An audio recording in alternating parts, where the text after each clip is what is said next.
isu-isu Islami Bung Yayu. Pada kesempatan video kali ini saya akan menjelaskan syarat-syarat sholat jamaah dalam kitab Fathul Mu'in. Dalam kitab Fathul Mu'in ini dijelaskan bahwa syarat-syarat jamaah itu ada 10. Mari saya akan bacakan. Wasyurito landir syarat ake likuduatin kedua anut niat tuqtidai utawi niat iktidain anut au jamaatin utawa niat jamaah ma'a taharrumin ing dalem sertane takbiratul ihram. Nah, syarat pertama dalam sholat jamaah yang pertama adalah niat. Niatnya ini bisa diperjelas dengan niat dia sholat berjamaah bersama imam yang ada, atau niat sholat berjamaah dan dia sebagai makmum. Nah, niat di sini harus dibarengkan ketika si makmum melakukan takbiratul ihram. Jadi niat itu jangan dipisah dengan takbiratul ihram.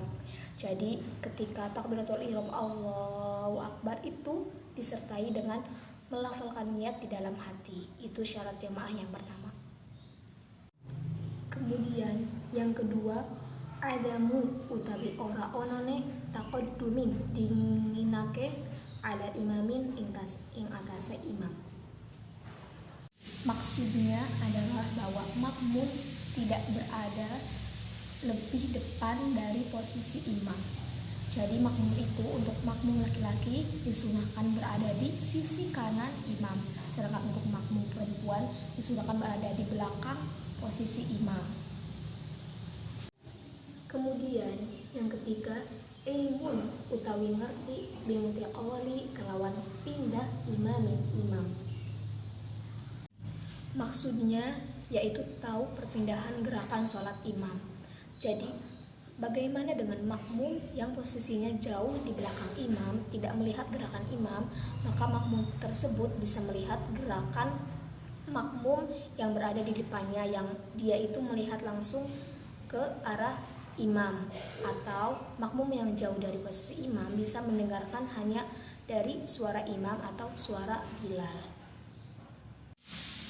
Yang keempat yaitu ijtima'u utawi kumpul imam lan makmum bimakani ing dalem panggonan. Maksudnya bahwa imam dan makmum berada di satu tempat yang sama ketika melaksanakan sholat berjamaah. Tapi apabila ada makmum, karena saking banyaknya makmum dalam suatu masjid, makmum tersebut berada di kebagian di luar area masjid. Nah, bagaimana cara? Apakah itu sah atau tidak? Itu tetap sah asal ada makmum yang menjadi penengah antara masjid bagian dalam dengan masjid bagian luar, sehingga makmum yang berada di tengah-tengah itu menjadi penanda atau menjadi patokan untuk mengikuti gerakan imam yang akan diikuti oleh makmum yang berada di luar area masjid dalam. Kemudian yang kelima yaitu muwafaqatun utawi cocoke fi sunani ing dalem pira-pira sunah takusyu kang banget apa mukhalafatun oleh nulayani fiha ing dalem sunah. Maksudnya adalah adanya kesamaan dalam mengerjakan atau meninggalkan kesunahan-kesunahan beserta imam. Jadi tidak sah sholat apabila imam melakukan sunnah ini tapi makmum tidak mengikuti. Seperti misal imam melakukan sujud tilawah tapi makmum tidak mengikuti kesunahan yang dilakukan oleh imam, maka itu sholat jamaahnya batal.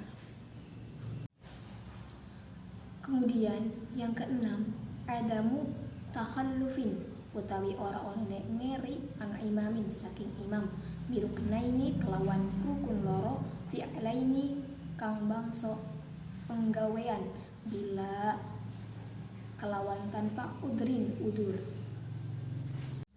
yaitu tidak tertinggal dari imam sejauh 2 rukun fi'li yang berturut-turut tanpa alasan dan sengaja.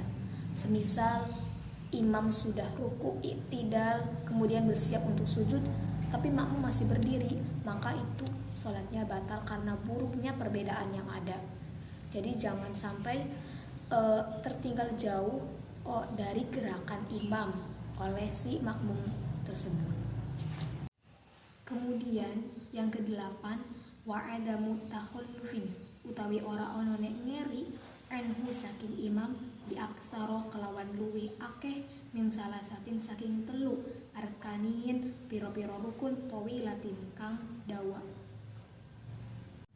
Ralat ya, bukan ke-8 tapi masih ke-7, yaitu termasuk syarat ini adalah tidak tertinggal dari imam sejauh 3 rukun tanpa alasan.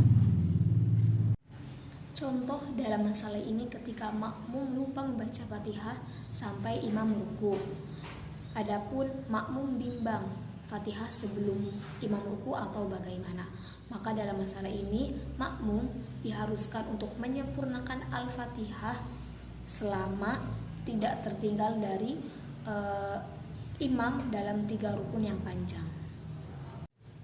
Yang ke-8, wala yasihu lan orasa qudwatun opo qudwatun anut biman kelawan wong ittaqoda kang niqodake sapa makmum butlana ing batal sholatihi sholate man, yaitu tidak sah makmum kepada imam yang sholatnya batal.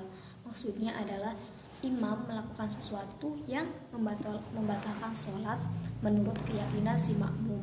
Dalam hal ini bisa dicontohkan ketika penganut madhab Syafi'i makmum kepada pengikut madhab Hanafi yang menyentuh kemaluannya, itu kan bisa membatalkan sholat.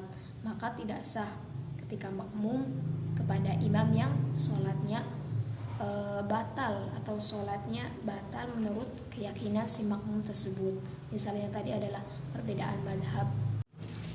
Yang ke-9 yaitu wala lan orasa qudwatun anut bimuqtadin kelawan wong kang anut. Maksudnya adalah yang ke-9 syarat jamaah adalah tidak sah makmum kepada orang yang menjadi makmum. Nah, kita contohkan maksud itu seperti ini. Dalam suatu jamaah itu ada yang namanya zaid. Zaid itu sebagai imam, kemudian imron sebagai makmum yang masbuk. Ketika mereka sholat berjamaah, kemudian si zaid salam, kan imron masbuk berdiri kembali, dia sholat berjamaah sendirian. Kemudian datanglah Amar. Amar ini boleh menjadikan imron sebagai imam ketika imron sudah tidak lagi berjamaah kepada Zaid. Tapi ketika imron masih berjamaah kepada Zaid, Amar itu tidak boleh menjadikan imron sebagai imam, karena ada imam pertama yaitu si Zaid. Jadi begitu. Jadi boleh dijadikan imam ketika sudah tidak jamaah kepada yang imam pertama. Kemudian yang ke-10 atau yang terakhir, wala lan ora sah opo qudwatu anut qoriin wong kang bisa maca bi ummiyin lawan wong kang bodoh. Jadi syarat jamaah yang terakhir yang ke-10 adalah tidak sah makmum kepada imam yang bacaannya itu tidak baik, atau tidak sah berjamaah kepada imam yang ummi atau orang yang salah membaca Fatihah meskipun sebagian.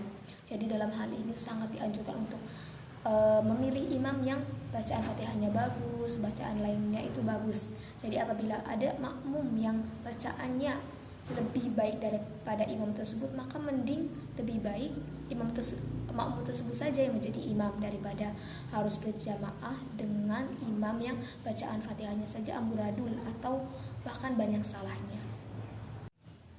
Cukup sekian vlog kali ini. Mohon maaf bila ada penjelasan yang kurang bisa dipahami atau sebagainya. Wassalamualaikum warahmatullahi wabarakatuh.